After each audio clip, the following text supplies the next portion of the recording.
자, 안녕하세요. 차판채 부장입니다. 오늘은 대구를 거쳐서 경산을 지나서 여기 기장에 있는 아반떼 HD까지 총 3대를 확인했는데요. 다행히 가장 마지막에 추천드린 차량이 제주도에서 구매 대행 의뢰하신 저희 구독자님과 조건이 가장 맞는 차량이 아닌가 생각됩니다. 이 차량도 나중에 설명드리겠지만 그렇게 확실하게 정비 잘 된 차량은 아닙니다. 근데 어느 정도 비슷한 연식이나 주행거리에 또 차량들은 뭐 비슷한 수준이라서 아마 이 차량이 괜찮은 것 같아서 추천드릴 거고요. 이제 앞으로 이어질 영상은 대구에서 차량 확인한 것, 또 경산에서 차량을 확인했을 때 어떤 점이 문제가 있었고 왜 제외를 시켰는지 영상으로 만나보실 수 있습니다. 그리고 아반떼나 뭐 비슷한 차종을 원하시는 분들은 오늘 영상 보시면 어떻게 차량을 확인하고 결정적으로 어떤 문제 때문에 차량을 제외시키는지 이런 거 보시면 중고차 구입하는 데 도움 될 것 같습니다.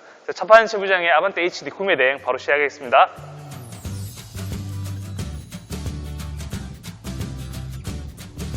자, 차판채 부장입니다. 지금 아반떼 HD 구매 대행을 해봤고 왔는데요.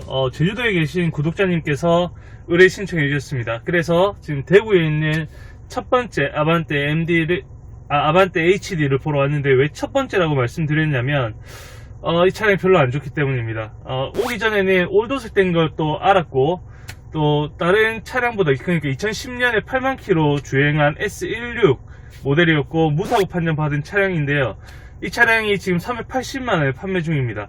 근데 상태가 그렇게 좋아 보이진 않습니다. 물론 완벽하게 수리된 차를 찾는 건 아니지만 성능 기록부랑 차량 내용이 좀 달랐고요. 또 전반적으로 엔진 관리가 좀 안 돼 있었던 점, 이것 때문에 다음 차량을 보러 가야 될 것 같습니다. 어떤 내용인지 바로 만나보시죠. 자, 우선 8만 킬로, 7만 킬로 관계없이 10만 킬로 정도 되면 바깥벨트 세트로 교체해야 됩니다. 밑에 워터펌프랑 연결되어 있는 풀리랑 이런 것들이 교체가 안 돼 있어요. 부식이 발생돼 있고요.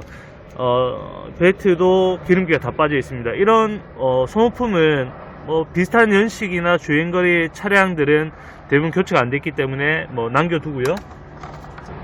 보시면 엔진 오일 캡에 또 안쪽에도 지금 때가 많이 찼죠. 또 엔진 오일 캡에도 거품이 묻어 있습니다. 이 크림 같은 거품이 안에 냉각수랑 섞여서 발생되는 거품이 있기 때문에 이 차량 엔진이 별로 좋지 않다 또는 헤드가 떠 있다 라고 판단이 되고요.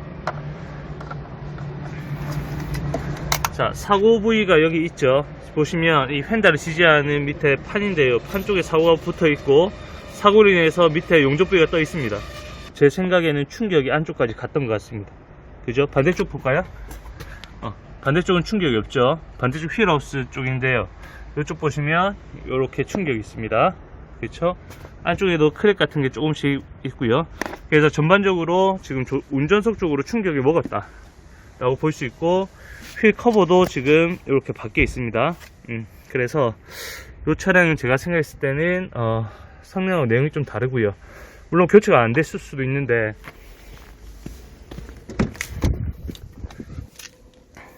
휀다 안쪽 볼트도 풀려져 있는 거 보면 단순하게 그냥 탈부착했던 것 같진 않아요. 제가 봤을 때는 휀다는 교체가 된 것 같고요.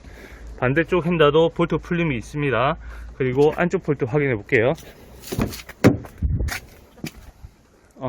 얘는 안쪽 볼트가 안 풀려져 있죠. 그래서 조수석 쪽에는 그냥 조정 작업만 한 것 같고요. 운전석 쪽에는 안쪽 볼트가 풀려져 있기 때문에 제 생각에는 교체가 된 게 맞는데 성능상에는 표시가 안 되어 있습니다. 그래서 여러 가지 이유 때문에 이 차량은 제어를 시키는 게 맞는 것 같고요. 다음 차 보러 가야 되겠죠. 아쉬움이 좀 많습니다. 엔진이 특히 크림이 묻어 있다는 게 결정적으로 제외시키는 기준이 되지 않나 생각됩니다. 자, 지금 두 번째 아반떼를 보러 지금 경북 경산에 왔습니다. 대구는 좀 가까운데 차가 있었고요, 다행히. 두 번째 차량은 안에 보시면 가죽 시트가 아닙니다. 가죽 시트가 아닌 부분은 이제 여기도 있죠. 센터 콘솔 박스 커버도 가죽 시트가 아닙니다. 이거는 중고품으로 구하면은 금방 구해집니다. 요것만 팔거든요. 그래서 얼마 안 하니까 한 3만원 정도 구할 수 있을 것 같고요. 그렇게 교체해서 타시면 되고, 가죽 시트에는 레자 시트로 해서 한 대분 씌우는데 한 20만원 정도 듭니다. 그래서 그건 씌워서 사용하면은 크게 문제는 없습니다. 가죽 시트를 원하시는 분들은 가죽 시트를 장착해서 타시면 됩니다. 근데 이 차량의 문제점이 뭐냐면 우선은 엔진 소리가 좀 안 좋습니다. 아까 대구에서 봤던 그 차량도 마찬가지고 이 차량도 주행거리 짧거든요. 이 차량 주행거리가 7만 킬로입니다. 딱 7만 킬로 탔는데 엔진에서 쇳소리가 납니다. 약간 좀 밟아보면 그렇게 좋아 보이진 않습니다. 아마 또 세 번째 차량을 보러 가야 될 것 같습니다. 어떻게 안 좋은지 차량 바로 보여드릴게요.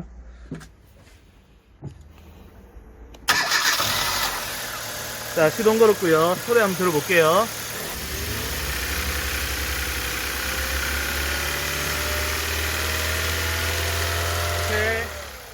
들었던 것처럼 엔진 소리가 별로 안 좋습니다. 엔진 오일 관리를 좀 안 했던 것 같고요. 그죠? 때는 좀 그래도 좀 양호한 편이네요. 이게 지금 10년 지난 차량인데 이 정도면 양호한 거고요. 물론 관리 잘하는 차들은 깨끗하겠죠. 뒤쪽에 프론트 케이스라고 여기 타이밍 체인이 요 안에 들어가거든요. 요 안에 타이밍 체인이 들어가는데 타이밍 체인 덮개가 약간 누유가 있습니다. 이거는 아반떼 HD를 사시는 분들은 요거 잘 보면 대부분 다 이렇게 누유가 있습니다. 근데 얘는 좀 양호한 편이에요. 당장 수리를 할 건 아니고요. 지켜봤다가 바깥베드 세트를 한 8만에서 10만 킬로 교체하실 거예요. 요거 교체하실 때 같이 떼내서 요 실리콘 작업만 다시 하시면 큰 공임은 안 될 거예요. 자, 그 다음에 각종 오일은 브레이크 오일은 교체가 필요하고요. 미션 오일은 괜찮습니다. 상태가 굉장히 좋고요. 라바우스도 한번 교체한 것 같네요. 아까 그 대구 차보다는 물이 굉장히 좋습니다. 구동액이. 이렇게 말씀드리는 부분이 다 소모품인데요. 내가 이 차를 구입해서 소모품이 얼마 정도 들어갈지는 기본적으로 알고 있어야 되기 때문에 말씀을 드렸고요. 이 차량은 사고는 없는 것 같고 전반적으로 소모품만 좀 교체하시면 되는데 제 생각에는 엔진이 조금 안 좋다. 그래서 다음 차량을 보러 가야 되겠다 라고 생각됩니다. 그죠?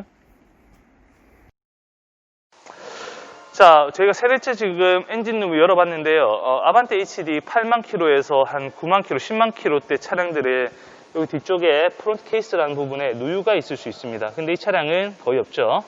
자, 그리고 마찬가지로 12만 킬로대 바깥 벨트 세트라는 걸 교체해야 됩니다.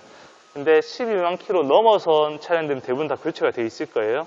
근데 또 나중에 뭐 20만 킬로 되면 교체를 해야 되는 소모품이라서 요거는 확인하시고요. 교체 비용이 아마도 한 20만에 30만원 정도 나올 것 같습니다. 이 차량은 12만 킬로 되면 요 바깥 벨트 세트를 교체하시면 되고요. 나머지 소모품은 다 괜찮습니다. 엔진음도 괜찮았고요. 단지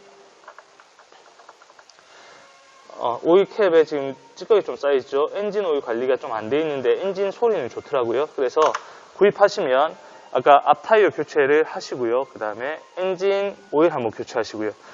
미션 오일은 괜찮은 상태입니다. 이렇게 빨갛게 좋죠. 그리고 부동액도 이 차량은 관리를 해놨습니다. 자, 부동액도 보시면 색깔이 너무 좋죠. 부동액 관리가 돼 있는 차량이라서 나중에 부동액 신경 안 쓰셔도 되고요.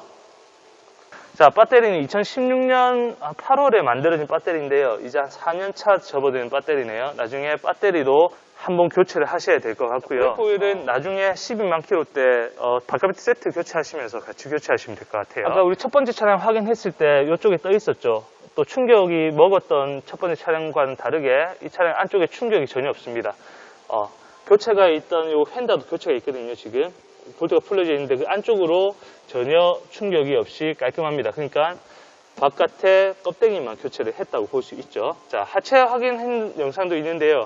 하체 확인 결과도 보시면서 이 차량 확인하시면 됩니다. 자, 세 번째 확인할 차량입니다.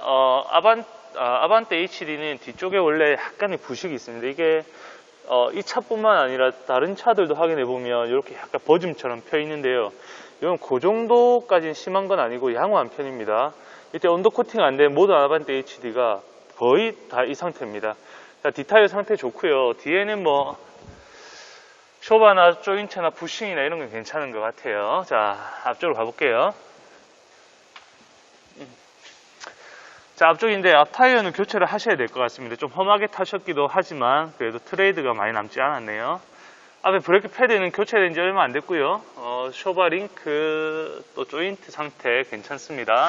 딱 봐도 누유가 없죠. 이게 미션 오일 팬인데요. 미션 오일 팬도 마찬가지고 엔진 오일 쪽도 누유가 없습니다. 가장 좋은 게 여기 프론트 케이스에 누유가 없다는 거. 대부분 거의 모든 아반떼 HD가 이쪽에 9만 킬로, 10만 킬로 되면 누유가 발생하는데 이 차는 누유가 없습니다. 그렇다고 시선에는 흔적도 없고요. 헤드 쪽도 누수 흔적 없고요. 깔끔합니다. 미션 오일도 한번 교체를 하신 것 같아요. 네, 나중에 한 번 더 교체하시면 되고요. 반대쪽도 뭐 큰 문제는 없습니다. 에어건 컴프나 아니면 호스 쪽에 누유 없고요. 앞쪽에 사고 없이 깔끔합니다. 자, 이번 아반떼 HD 외관 상태를 보겠습니다. 외관에는 앞에 범퍼와 뒷 범퍼에 약간 아래쪽에 스크래치가 있습니다. 이거 말고는 전반적으로 외관 상태가 양호합니다. 아반떼 HD는 은색이 굉장히 많죠. 그래서 대부분 은색 차량을 많이 선호는 안 하시는데 은색을 구입하게 될 수도 있습니다. 자, 뒤쪽에 말씀드린 것처럼 이 하단 부위에 약간 스크래치가 이렇게 있습니다. 근데 위쪽에서 보시면 뭐 범퍼에 큰 무리는 없습니다. 마지막으로 조수석도 마찬가지 지금 보시는 것처럼 깔끔한 상태 유지하고 있고요. 자, 이번 차량의 실내는 가죽 시트가 되어 있고요. 센터 콘솔에도 가죽으로 되어 있죠. 자, 아까 두 번째 봤던 차량이 센터 콘솔에 가죽이 안 돼 있었죠. 자, 운전석 바닥 시트도 이 정도는 양호하지 않을까 생각됩니다. 2009년식에 9만 킬로니까 나중에 혹시나 더러우면 실내 클리닝을 한번 받으시는 게 좋습니다. 자, 뒤쪽도 깔끔한 상태 보여주고 있고요. 옵션 설명 좀 드릴게요. 자, 연식마다 좀 다르지만 아반떼 HD에는 전동 접이 미러가 없는 경우가 좀 있습니다. 요거 한번 확인해 보시고요. 자, 주행거리가 91,519km 되어 있습니다. 스티어링 휠 뒤쪽에는 오토라이트 되어 있고요. 오토라이트에 있으면 열선 시트를 한번 확인해 보시면 됩니다. 또 2009년 이후부터 블루투스가 장착이 되고요. USB 포트가 함께 장착이 됩니다. 자, 저한테 구매 대행 의뢰해주신 저희 제주도의 구독자님이 장롱 면허를 지금 가지고 계세요. 그러니까 면허 따고 오랫동안 운전 안 하셨는데 후방 카메라와 내비게이션이 있는 모델을 찾으셨어요. 그래서 이 차량을 추천드렸고요. 작동 상태는 바로 확인해 볼게요. 자, 내비게이션 작동 상태 좋고요. 후방 카메라 잘 나옵니다. 자, 위쪽에는 ECM 눈미러 되어 있습니다. 눈부심 방지 기능 되어 있고요. 자, 블랙박스도 확인했습니다. 자, 나머지 상태는 괜찮은 것 같으니까 이제 이 차량을 어떻게 하실지 총평하고 마무리하겠습니다. 자, 이렇게 해서 아반떼 HD 구매 대행을 마치겠습니다. 오늘은 대구를 지나서 경산을 거쳐서 부산 기장까지 왔는데요. 세 번째 차량이 그나마 괜찮은 조건이라서 제주도에 구매 대행 의뢰하신 저희 구독자님께 이 차량을 추천드릴까 합니다. 물론 주행거리 때문에 소모품 교체가 필요한 경우가 있는데요. 연식은 어느 정도 있는데 주행거리가 짧은 차량들을 원하시는 분들은 아무래도 소모품 교체 비용이 좀 들어갈 것 같습니다. 물론 주행거리 많아도 마찬가지고요. 소모품은 소모품이니까 교체하시면서 타시면 될 것 같고 나머지 내용 자체가 괜찮은 차량입니다. 자, 궁금한 차량이 있으면 차 파는 채부장에게 연락 주시면 오늘처럼 차량이 있는 곳에 와서 꼼꼼하게 점검해서 안내해 드릴 거니까 궁금한 차량은 언제든지 문의하시기 바랍니다. 자, 차 파는 채부장 여기서 마무리하겠습니다. 수고하셨습니다.